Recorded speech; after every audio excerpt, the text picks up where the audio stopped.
Vambora, pessoal, mais um conteúdo. A gente vai falar um pouco do início da internet, como o Tim Berners-Lee criou esse troço chamado World Wide Web, Rede Mundial de Computadores, o WWW. Eu estava conversando aqui com o chat GPT para ele organizar aí os termos técnicos, digamos assim, da maneira mais simples possível. Eu fui conversando com ele. Eu tentei chegar num denominador comum com ele, uma coisa inicial. Vamos ver se vai dar certo. É como eu disse, né? E você está no canal da Vortex, aqui é um canal laboratório, onde a gente vai testando até onde as buscas da internet podem nos levar com informações técnicas, né? Para quem gosta. Então vamos lá, né, pessoal? Vamos lá. Então eu pedi para ele falar, né? Eu falei para ele aqui. Primeiro, vamos lá. O que vocês precisam entender de um site na internet, de qualquer plataforma, de qualquer tipo, blog, fórum, né? Uma rede social. E aí você tem uma página. Aí fui explicando para ele montar direitinho. Você tem uma página que é uma tela e que você vai carregar o endereço TCP/IP, entendeu? Aí eu pedi para ele explicar o que é o protocolo TCP/IP. Depois vai carregar a página. E aí pedi para explicar com mais detalhes técnicos o carregamento da página. Vamos ver se ele vai fazer isso, né? Vai bater lá no servidor. E o servidor vai trazer de volta para você. Botei até o papapá, lelelele. Depois vai aparecer os caracteres, os títulos, os parágrafos, a imagem, links. Tudo isso são elementos da página. Como você falou, no escrito numa linguagem HTML, ok? E aí, clica numa palavra que vai te levar para outra palavra, que é o link, né? Pronto. Aí você vai explicando mais detalhes. Aí eu fui falando dos arquivos, pedi para ele explicar dos arquivos, de imagem, né? Você tem JPEG, PNG, entendeu? Você tem PDFs, vídeos, fontes, músicas, vambora. E eu vou pedir para ele explicar também o que são os recursos, entendeu? Que tem um endereço onde é baixado e vai seguindo uma linha. Então vamos lá, pedir para ele explicar tudo. DNS, tá, cara? Que é uma espécie de lista telefônica da internet, tá? E montar o DOM, tá? Tem a resposta do servidor, pedido HTTP e vamos lá. Vamos ver o que ele falou. Vamos ver se vai ficar maneiro. Então, o que é um site na internet? Um site nada mais, nada menos do que um conjunto de documentos e recursos que ficam guardados em um servidor e vai chegar até o seu navegador do seu computador quando você digita o endereço. Esses documentos são escritos numa linguagem HTML, ok, até aí tudo bem. E podem ter imagem, vídeo, sons, fontes, arquivos, PDFs, folhas de estilo, CSS, JavaScript e uma caralhada de coisa. Tá? Então vamos lá, o endereço e o caminho TCP/IP e DNS. Então, o IP é o número uma espécie de número da sua casa ali, tá? Do seu computador. Tem do servidor da internet também. Toda máquina conectada na internet tem um endereço IP. Eu tô indo do básico, eu vou tentar escalar isso aqui para alguma coisa mais complicada. Vamos ver se a gente consegue. Então você tem o TCP, que é o IP, é o protocolo, perdão, que vai garantir que os dados e os pacotes cheguem do servidor até você, sem se perder no caminho, na ordem certa, como se fosse um correio com aviso de recebimento. TCP e IP são juntos. Você tem o endereço, você tem o protocolo de comunicação de dados, que é a linguagem padrão que todos os computadores usam para conversar entre si na internet. E aí ele fala, mas como lembrar todos esses números de IP? Então, aí entra o DNS, Domain Name System, Sistema de Nomes e Domínios, que é uma lista telefônica, como se fosse. Você vai digitar o nome do site, www.google.com, e o DNS traduz isso para o endereço IP real do servidor. Tá? O site da Google está nesse sistema de domínios. Tá? Então, beleza. Então, lá no início dos anos 90, o World Wide Web, mais conhecido como WWW, foi criado por Tim Berners-Lee lá na Suíça, no CERN. A ideia era simples, porém genial. Um sistema de hipertexto que conectasse documentos uns aos outros através de links. Tudo bem? Aí o sistema de hipertexto, certo? Eu não sei se ele explicou o hipertexto. Então, tá maravilhoso. Agora eu quero que você explique o que é o hipertexto. Ele criou um sistema de hipertexto, tá? Que conectasse documentos uns aos outros. Tem uma mosquinha aqui horrorosa, mas deixa pra lá. Então, beleza. O hipertexto é isso, colocar em uma palavra ou uma imagem e ser levado a outro documento, mas eu quero que você explique com mais detalhes, tá? Beleza. Aí você tem o documento HTML, que é a linguagem que define a estrutura da página. Isso aí a gente vê depois. Eu vou editar aqui, porque eu não vou falar de mosca pro ChatGPT, né? Não tem o menor sentido. Deixa eu ver aqui. Tem uma mosquinha horrorosa aqui. Ah, papai, só eu mesmo, né, cara? Aí você tem o documento HTML, que é uma linguagem, não quero isso, beleza? Tá, o hipertexto, vambora. Vamos ver. Então vamos mergulhar no hipertexto, tá? Você tem a palavra hipertexto, tem duas partes que ele tá falando aqui. Tem a hiper, que vai além, e que vai além do tradicional. Ai, papai, vamos ver. E o texto, que é a informação escrita. Ou seja, hipertexto é um texto que não é linear. Ele não é só começo, meio e fim. Ele tem saltos, conexões e navegações. No livro tradicional, você lê uma página, certo? Você lê a página 1, depois a página 2, depois a página 3. No hipertexto não é assim que funciona. Linear, sequencial. Você pode clicar numa palavra da página 1 e ser levado direto para a página 20. Tá vendo como o conceito é foda? Então o Tim Berners-Lee pegou essa ideia, que já existia na teoria antes dele. Ele transformou em algo prático. Tá? Então beleza. Show, a gente pode falar um pouco disso, gostei. Essa ideia do hipertexto já existia antes dele.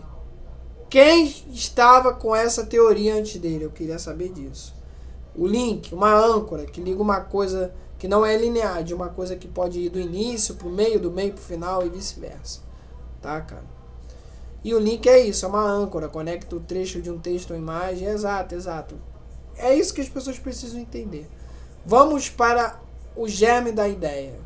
Quem são os pioneiros dessa teoria? Beleza? Aí ele até falando aqui, ó, o hipertexto não se limita só a texto e links azuis, digamos assim. Pode ser colocado em imagens clicáveis também. Pode apontar para vídeos, como no YouTube, sons, como um baixador de MP3, ou trechos específicos no documento, quando você vai baixar um PDF. Com o tempo virou hipermídia, tá? Quando além do texto inclui multimídia, né? Aí virou hipermídia. Então é isso, é um sistema de conexões não lineares entre documentos que salta de um lugar para o outro com um clique. Tá bom? Ficou show. Não, até aí tá perfeito. Então vambora. Cara, isso daí vem lá do Vannevar Bush, em 1945, o Memex, que foi um engenheiro e cientista americano. No artigo famoso As We May Think, publicado na revista The Atlantic, lá no pós-guerra, 1945, ele descreveu uma máquina chamada Memex. O Memex seria como uma mesa equipada com microfilmes. Caralho, vou ver essa porra aqui, mano. Deixa eu ver essa porra aqui, mano. Memex 1945.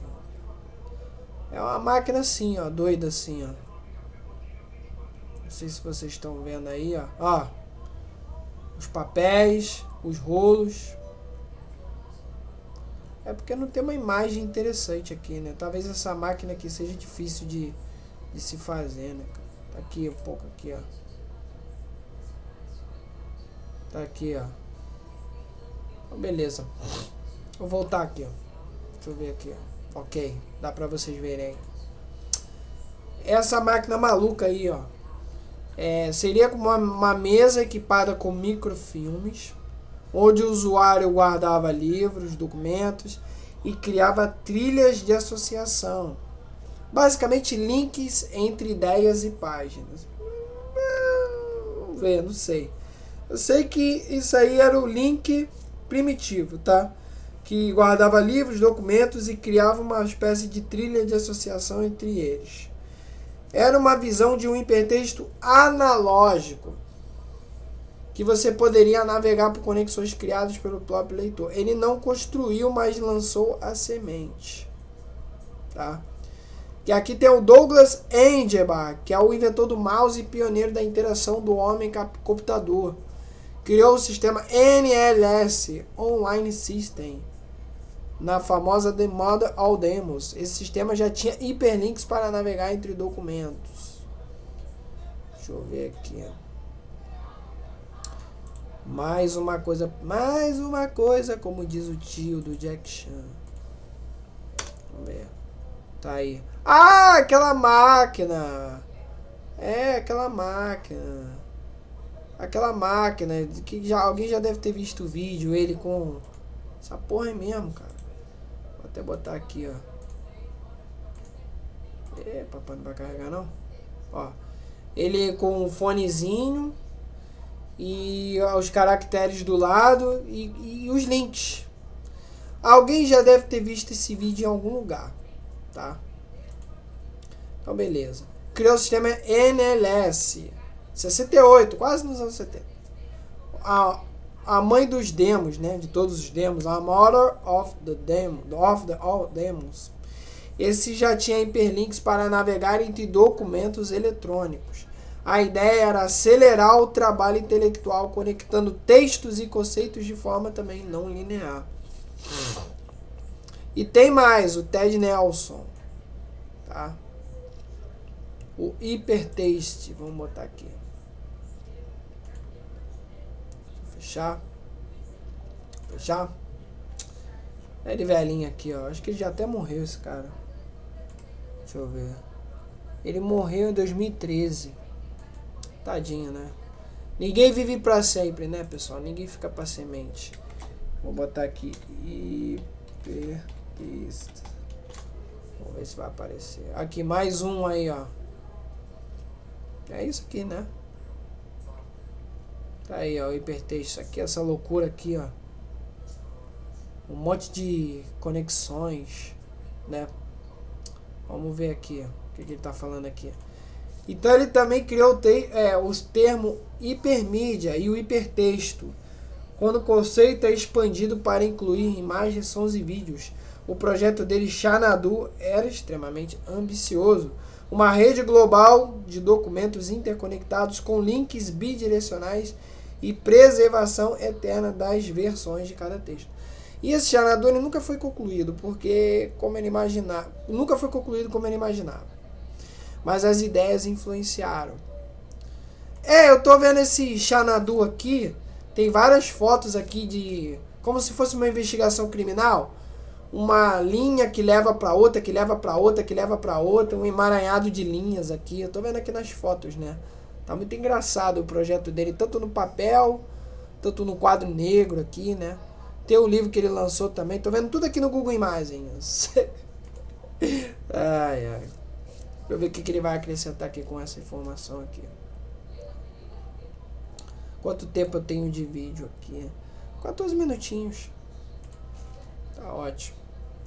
Exatamente, esse projeto Xanadu é característico, parece mesmo um mapa de investigação criminal.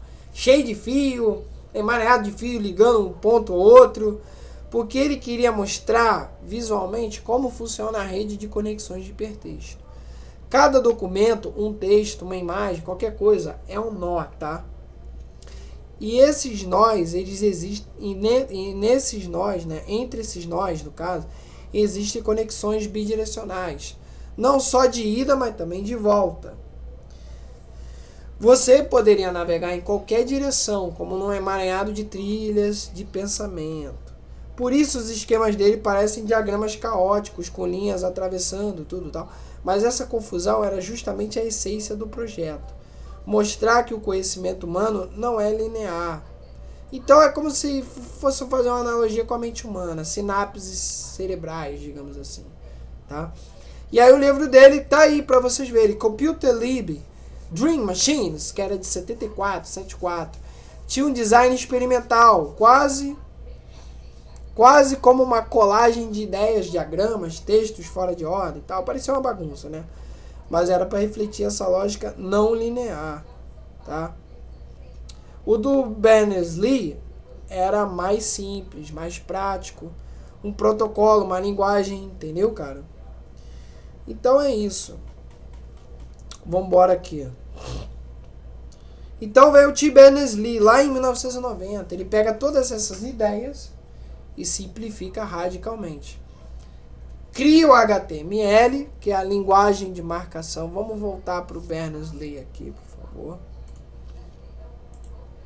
Vamos mudar. Não, aqui não.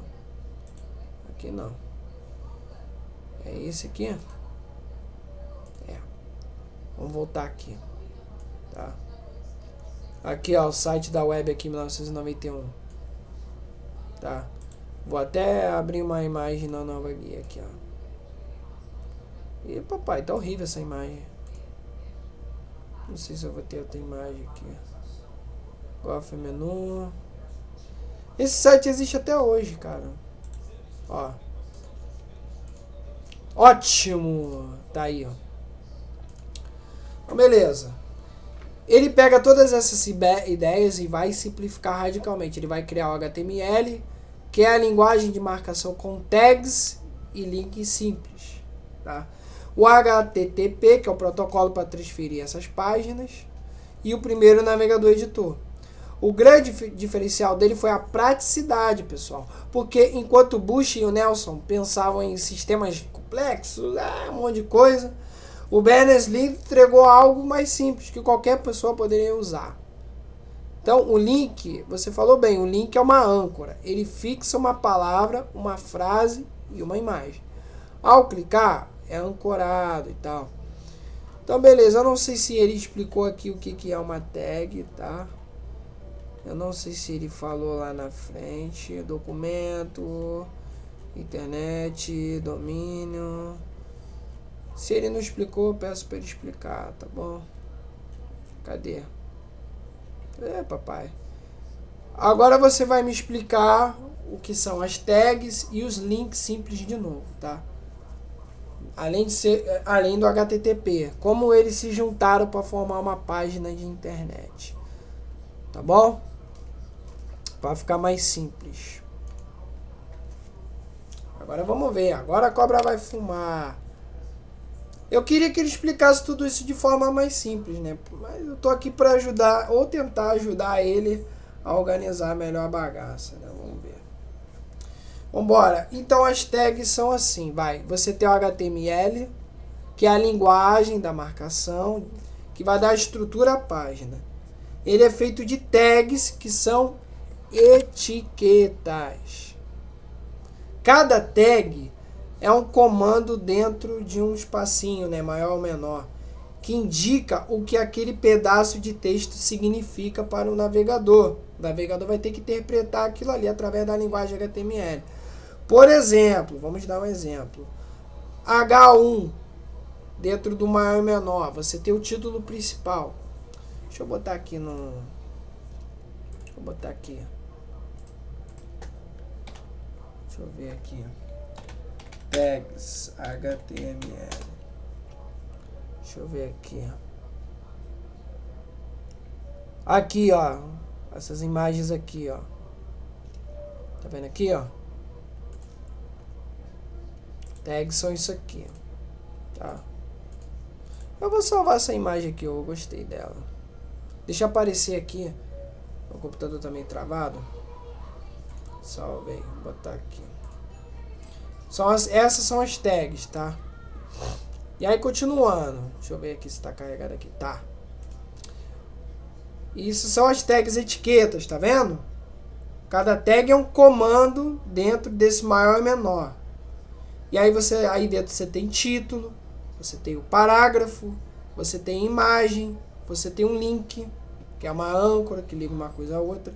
Uma página HTML é como um jornal escrito com as etiquetas que dizem: isso aqui é título, isso aqui é texto, isso aqui é uma foto, tá? E o que é um link? Ele vai conectar uma palavra, frase, uma imagem a outro documento, que faz parte da mesma página, tá? São palavras, frases, imagens, música, PDF, que vai parte da mesma página, tá? Ele conecta uma palavra, conecta tudo, tá? A outro documento que faz parte de uma mesma página, ou até de outro site também. E é o que transforma texto comum em hipertexto, né? Entendeu? Aí você tem aqui, por exemplo, clique aqui e fique mais forte. Clique aqui e pague nossos cursos, né? Aí vai virar clicável. Aí você tem o atributo href, que é o endereço URL para onde o navegador vai quando você clica. Então, tá, já que ele falou em atributos, explique o que são os atributos, tá? Beleza, você já explicou o que é o link, que vai conectar uma palavra, frase, imagem a outro documento. Você pode explicar um pouco o que é o documento também, dentro desse contexto do site, para não ficar... pode explicar da mesma página, pode explicar tudo isso, tá? Beleza? Para não ficar difícil de entender, tá? E aí eu vou acrescentando aqui, ó, o papel do HTTP, que é o hipertexto, né? O protocolo de transferência de hipertexto. Ele vai fazer a ponte entre seu navegador e o servidor, isso eu já expliquei. Você vai digitar o endereço, o URL. O navegador usa o HTTP, o protocolo, para pedir o documento ao servidor. O servidor responde com HTML. O navegador lê esse HTML, vai interpretar as tags e links e vai montar a página na tela, tá? Beleza? E aí você tem as tags, né, dentro do símbolozinho.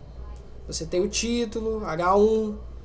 Você tem várias coisas. Você tem o body, entendeu? Você tem parágrafo P, entendeu? Entre vários elementos que compõem uma página. Aí a gente vai falando isso aqui depois. Deixa eu pedir para eles me explicar aqui. Então, beleza. Esses atributos, né, que são as tags do HTML, podem ser... As tags também são atributos, mas são como uma espécie de configuração extra. Eles ficam dentro da tag, em forma de nome ou valor. Entendeu? Que nem o A dentro do maior ou menor, entendeu? Você tem lá a referência, site wikipedia.org, você tem o target, blank, sei lá, vamos dizer aqui. Deixa eu ver se eu consigo... Deixa eu ver se eu consigo botar essa imagem aqui. Atributos, tags, HTML. Deixa eu ver se aparece alguma coisa aqui. Aqui, eu acho que isso aqui vai ser bom. Ó, isso aqui é legal. Vamos ver se isso aqui... Ó, título. Ó, você tem um título. Deixa eu ver se tem outro aqui também. Deixa eu ver esse exemplo aqui. O nome da tag, valor do atributo, tag de fechamento. Aqui você tem o atributo e o atributo. Vamos ver aqui o que está explicando. Ó. Você tem o... Diz onde o link vai parar no endereço. Target blank, diz onde o link... Ih, caralho. Não. Isso daqui pra quem tá me ouvindo não vai ficar maneiro, cara. Entendeu? Porque eu tô vendo aqui uma imagem na Google. Porque você tem os atributos, você tem os valores, você tem o nome dos atributos. Então você tem o nome da tag, que é HTML. Você tem a tag de fechamento. E você tem os títulos. Então ficou meio bagunçado. Eu tô mostrando aqui no Google Imagens, compartilhando com as pessoas. Então faça uma abstração melhor, cara, entendeu? esse href, a https, Wikipedia, diz pra onde o link vai. Não ficou muito maneiro não, cara. Não ficou muito maneiro não. Tá? Mostra um exemplo melhor desses atributos aí, por favor. Explicando melhor. Aí, tá vendo? Ele já começou a dar uma complicada. Já não achei que ficou maneiro, entendeu? Aí ele botou até aqui, ó, amarrando tudo. A tag, que é o elemento da página, você tem o link, mais de título. Você tem o atributo, que é a informação extra, que diz como aquela tag vai funcionar. Para onde vai o link, qual a imagem carregar. Aí já tá mais ou menos. O documento é um arquivo, que tem HTML, a linguagem, imagem, PDF, vídeo, que o navegador vai abrir e vai mostrar. E o link é a âncora que vai apontar para uma parte da mesma página. Outro documento está até no mesmo site, ou em outro site, ou no mesmo site, tá? Mas vamos ver aqui se ele vai melhorar isso aqui. Então vamos embora. Pensa assim, uma tag HTML como uma caixinha com rótulo. Dentro dessa caixinha você pode colar alguns adesivos com algumas informações extras. Isso eu falei agora, que são os atributos, tá? Você tem o nome da tag, você tem que vai definir o tipo de elemento, sei lá, imagem, entendeu? Esse A aqui que eu não lembro. Falou agora aqui, já até esqueci, cara. Ah, é um link, vamos dizer assim, né? Beleza. Aí você tem um link, você tem uma imagem, você tem o atributo que é a característica dessa tag, você tem o valor que é a informação que você vai passar para o atributo, lembra no vídeo da programação? Beleza. Existe uma informação que você passa por atributo, que é a característica dessa tag. Você tem o conteúdo, que vai aparecer na tela, e a tag de fechamento. Quase sempre existe, exceto em tags especiais, como imagem, OBR, aí eu já não sei direito, tá? Então acho que ficou maneirinho aí, tá ligado? Acho que essa informação aí ficou mais ou menos. Tá? Então beleza. Deixa eu ver se eu consigo agregar mais alguma coisa aqui. Deixa eu ver. Tá, já explicamos mais ou menos aí o que é HTML, o que é tags, o que é os atributos, os valores que são passados, né? Os valores passados para os atributos, tá bom? Já falamos um pouco dos arquivos, JPEG, PNG, GIF, áudio, vídeo, tá? Vamos falar um pouco agora do CSS, né? E vamos explicar por que teve que vir o CSS, tá? Os estilos, cores, fontes de tamanhos, e por que teve que vir o JavaScript também. Que é a lógica de programação, a funcionalidade dinâmica. Vamos falar dessa evolução, tá?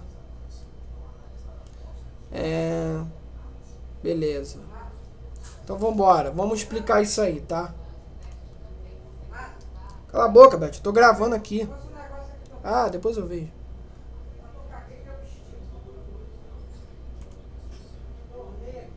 Vamos embora, pessoal. Boa pergunta. A gente entra agora na evolução natural da web. Tá? O HTML é o esqueleto da página. Tá bom? Ela vai definir o que existe.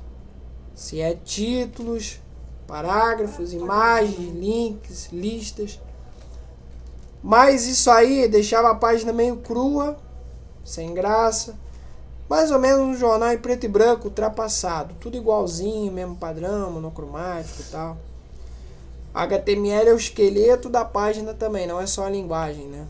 É uma estrutura. Né? Ela vai definir tudo o que existe. Títulos, parágrafos, imagens, links e listas. Tá? E aí é que vem o CSS, porque ele foi criado também nos anos 90.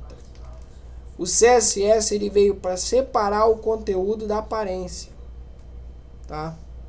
Antes do CSS, o HTML ele até tentava fazer o estilo, assim, tipo, botar atributos como cores e tal, fonte, Mas isso deixava tudo meio bagunçado, misturado, ruim pra caralho. E aí, o CSS vem com cores, vem com fundo, vem com textos, vem com botões. Depois veio com fontes. Vamos botar aqui CSS, tá? CSS internet. Nice. Deixa eu ver aqui. Deixa eu botar aqui. Eu não sei se vai aparecer CSS. Não sei se vai aparecer aqui, deixa eu ver. Vamos ver se vai aparecer aqui. Trouxe bobão de camarão pra tu. Ó. O salgadinho, tá ali. Vamos ver junto, pessoal. CSS internet. Create. Deixa eu ver se vai aparecer. Eu não sei se vai aparecer o CSS. First CSS.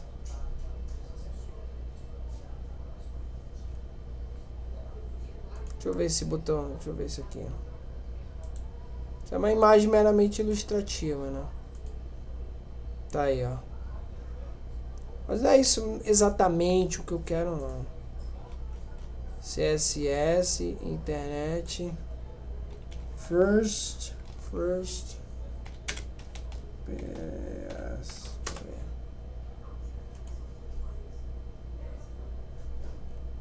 Eu não sei. Ah, eu acho que tem aqui, ó. Ó! Achei mais ou menos aqui. Vai carregar uma... Ah! Tá vendo aqui? Eu vou até falar aqui com o ChatGPT. Eu achei uma imagem aqui que parece ser a primeira aparição do CSS, tá? Tem aqui o Viola World Wide Web Hypermedia Browser, tá? Aí tem um link, World Wide Web. Aí tem aqui, and now also comes with a Motif Frontend, Viola Support for HTML 3.0, mais conhecido como HTML+, né? So far includes, aí tem um link com um texto escrito parágrafo como container, nest list, input forms, tá? Aqui é o que parece ser o nascimento do CSS. Aí você pode me confirmar se é isso aí mesmo.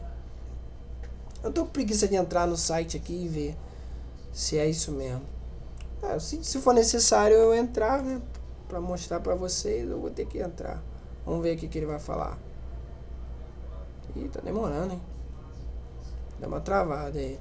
Tá pensando. Pensou morrer um burro. Ih, tá buscando, vamos ver. Vamos ver. Tá buscando mesmo, hein? Tá entrando nos anais da internet. Boa, você parece ser o Viola www, um navegador bem antigo. Esse Viola é um navegador. Ele já tinha algumas ideias parecidas ao que viria a ser o CSS. Então vamos ver o que a história realmente diz para confirmar se é aquilo que você viu. Então esse Viola www foi criado por Pay1Pay por volta de 91, 92. Ele era um navegador rodando em Unix e Windows, que não só interpretava HTML, mas já trazia algumas funcionalidades experimentais para inserir estilos simples, cores, alinhamentos, fontes, tá? Deixa eu ver aqui. Deixa eu tentar ver aqui. Viola www. Deixa eu colocar aqui. 91, 92. Viola www 1992. Ó, isso aqui, ó. Botei aqui, ó. Vamos ver se vai carregar, né? Não carregou, não? Se não carregar essa, a gente põe outra imagem. Tá? Não tem problema, não. Deixa eu ver isso aqui. Isso aqui já pode ter algum elemento CSS, ó. Deixa eu ver se vai abrir essa imagem. Ó, tá vendo aqui? Uma imagem de um mergulhador. Tá vendo aqui? Tem aqui, ó, os íconezinhos, as coisas já... Isso aqui era o primórdio do CSS, tá? Ele era um navegador, blá blá blá.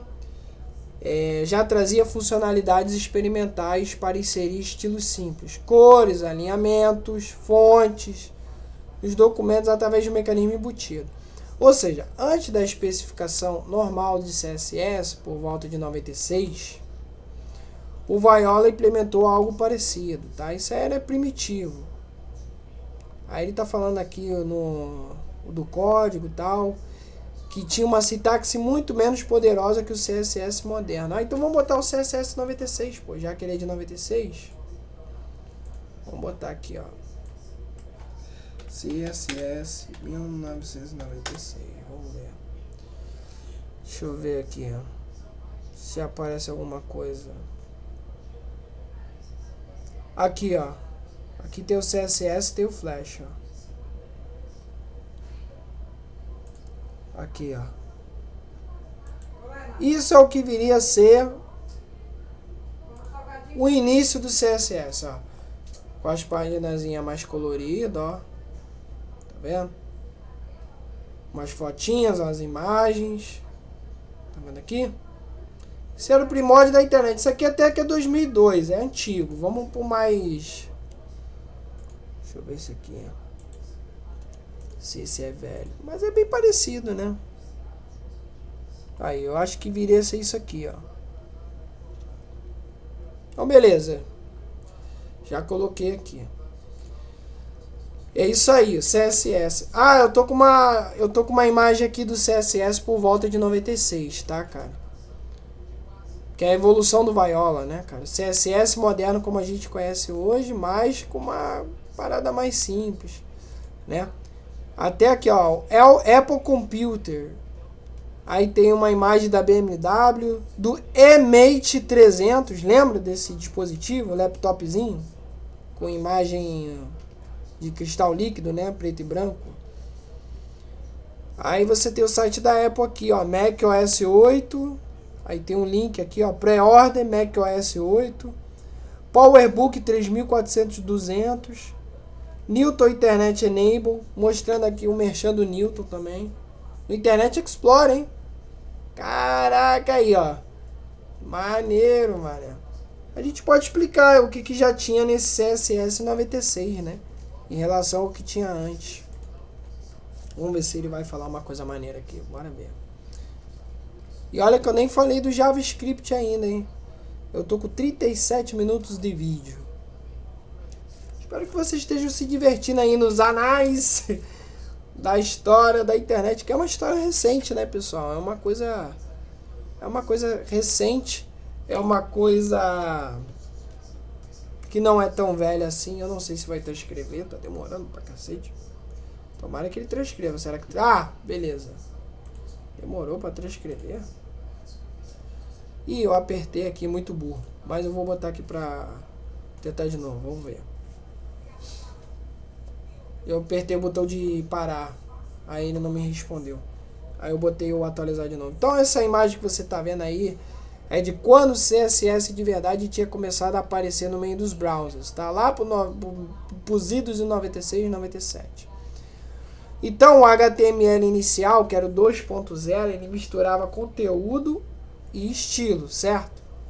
Você tinha a fonte, você tinha a cor, fonte color dentro do sinal de maior ou menor, igual a head, size 3, 100, TB, blá. Você tinha as tags, né? O Viola www já tinha os atributos de estilo. Você tinha cor de fundo, alinhamento, mas tudo limitado, como eu mostrei para vocês aí antes. Isso gerava um problemão, porque todo o site era muito feio, inconsistente e difícil de manter, porque o estilo ficava preso no meio do conteúdo. Era difícil de organizar. E aí veio o pulo do gato, o CSS de 96. Ele foi proposto oficialmente pelo Hakon Yoon Lee, trabalhando junto com o W3C. Os primeiros browsers, os navegadores a experimental, Internet Explorer 3 de 96 e o Netscape 4. E a gente podia falar de desse Netscape, né, em outro conteúdo. A ideia-chave era separar o estilo do conteúdo, tá? E o HTML ele vai cuidar agora da estrutura e da semântica da língua.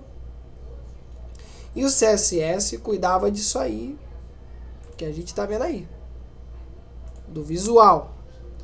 O que dava para fazer com o CSS1 lá em 96? Você tinha cores e fontes, background, cor, né? Mudar a cor, background. Definir família e tamanho de fonte, digamos assim, tamanho e tal. E texto mais flexível, você tinha um alinhamento, né? E você tinha um espaçamento. Você tinha margens e espaçamento, coisas que ele só dava para fazer com só com gambiarra, depois eu explico melhor. E tinha links personalizados, tá, cara? Estilos diferentes para links. Aí ele bota aqui, link, visited, arroba. E você tinha uma separação mais limpa, porque o HTML só dizia que isso é um título, isso é um parágrafo, isso aqui é um link. E o CSS ele decidia, título é azul, o parágrafo tem uma margem de 10 pixels, o link fica vermelho quando passar o mouse. Olha o pulo do gato. Né, cara? Então é isso aí. Agora vamos para o primeiro JavaScript. Primeira aparição do JavaScript. E como ele mudou mais ainda os rumos da internet. Vambora. Só para fechar mesmo, tá? Aí quem sabe a gente não faz uma continuação mais detalhada disso. Show! Vou até botar aqui, ó, JavaScript. Gostei dessa imagenzinha, eu vou salvar também. É histórico, pessoal, é histórico. Aí o browser, né? O Viola, www. Vamos botar aqui. JavaScript 1995. Deixa eu ver se vai aparecer aqui. Ó. O nascimento do JavaScript tá aqui, ó. E tá aqui junto com o Navigator. Aí, show. Nascimento do JavaScript, tá vendo aí? 94, 95. Caralho, com Windows 95, ó. Show de bola. Então, foi no Navigator, foi no Netscape Navigator 2.0. Apesar dessa foto aqui, tá o 1.0, né? Mas tudo bem, é uma imagem meramente ilustrativa. O tal do Brandon H, em apenas 10 dias, criou essa jossa. O nome inicial era Mocha, depois LiveScript, depois finalmente JavaScript por marketing, por causa do Java que estava bombando. O que rolava antes do JavaScript? Tá? Você tinha o HTML, textos, títulos, imagens, links. E você tinha o CSS, que era estilo, cores, fontes, margens e alinhamento. E a página ainda era estática. Então, formulários só podiam ser enviados e processados no servidor. Menus, botões, animações, não tinha nada disso. Ou só com GIFs piscando, tá? O máximo. E toda interação exigia recarregar a página inteira. Ninguém pegou essa época praticamente, né? Só quem é bem mais velho aí, tem mais de 40 anos. O que o JavaScript trouxe? Bem mais. Interatividade imediata no navegador. Ele validava formulários antes de enviar. Mostrar ou esconder elementos. Alterar texto, imagens ou estilos na hora. Manipulação do DOM, que o DOM é a árvore da página criada pelo navegador. E o JavaScript, ele conseguia navegar e alterar essa árvore em tempo real. Ele mudava textos, cores, imagens. Ele mudava elementos da página em tempo real, tá? Então tá, cara. Ele mudava elementos da página o tempo todo dentro dessa árvore maluca, o tempo todo. De uma maneira dinâmica, digamos assim, entendeu? Ele validava formulários. Vamos falar mais um pouco desses formulários? O que são formulários e por que eles são enviados? Mostrar ou esconder elementos faz parte também, né? E o que é uma página estática, tá? E por que essa interação antiga tinha que recarregar a página inteira? Explique isso melhor, por exemplo. Eu tinha que clicar nisso para aparecer um GIF, um botão, eu tinha que recarregar a página. Não ficou muito bem claro. Porque o pessoal... muita gente tem menos de 40 anos e não pegou essa época, né? Então vamos montar mais uma explicação mais maneirinha sobre isso aí, entendeu? Aqui ele está falando, ó, o JavaScript mudou a web porque ele tornou a página mais viva e interativa. Antes a web era meio que como um livro online, linear, lembra? A internet ela não pode ser linear. Depois ela virou um aplicativo dinâmico, rodando no navegador. E isso abriu caminho para o que veio depois, pessoal. Gmail, Google Maps, redes sociais, aplicações, tá bom? Vambora, só para fechar aqui. Então, perfeito, vamos organizar essa explicação. Antes do JavaScript, a página era estática. Nada mudava na página sem recarregar, dá o famoso F5, tá? Cada ação do usuário exigia pedir uma nova página do servidor. Isso que era estático, entendeu? Vamos dar um exemplo. Você abre a página de uma loja, clique em ver mais detalhes do produto, certo? O navegador ele envia um pedido para o servidor responde com uma nova página HTML.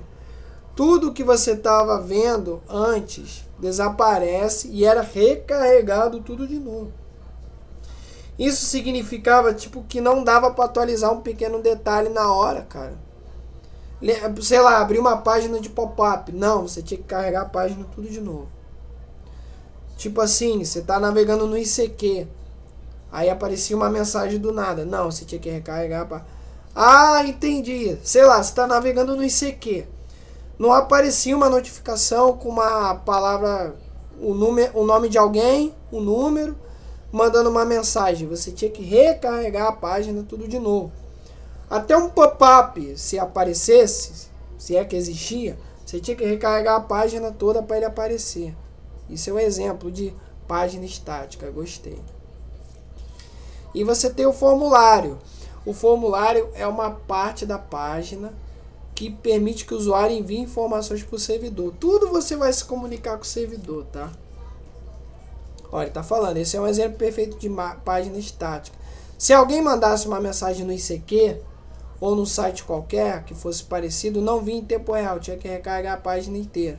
O JavaScript ele deu movimento, deu fluidez para isso, tá, cara? Para a página ficar mais viva, tá? Então, beleza. Tá ótimo. Aí ele botou até o código aqui, ó.